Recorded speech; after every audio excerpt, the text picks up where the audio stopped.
pays et son peuple.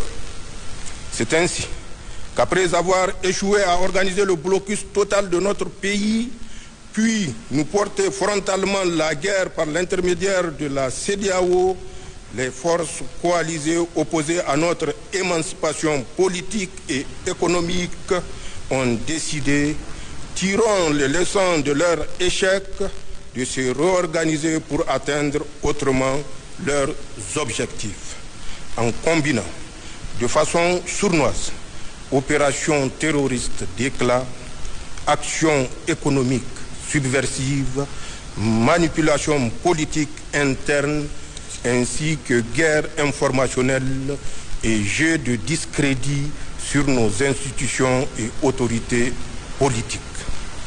Les résultats auxquels ils parviennent sont souvent spectaculairement importants, non pas parce qu'ils donnent un avantage stratégique aux forces opposées à notre pays ou qu'ils soient constitutifs d'un véritable projet politique alternatif au nôtre, mais simplement parce que de par l'immédiatité de leurs effets et leur violence, ils impactent négativement notre quotidien de façon individuelle et collective.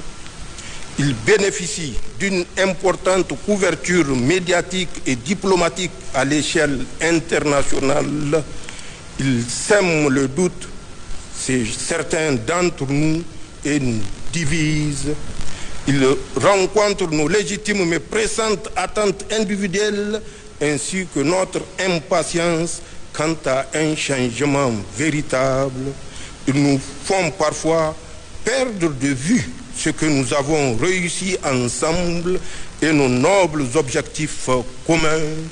Ils nous font parfois perdre de vue ce qui est essentiel et nous empêchent de nous projeter dans l'avenir qui s'annonce pourtant radieux pour le Niger et la Confédération AES dans son ensemble.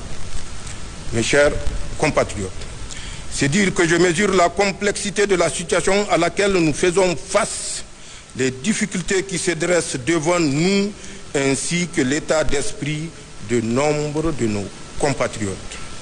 Je sais par ailleurs le sacrifice que nous avons consenti pour que vive le Niger, ainsi que nos attentes légitimes d'une vie qui doit être nécessairement meilleure pour les Nigériens.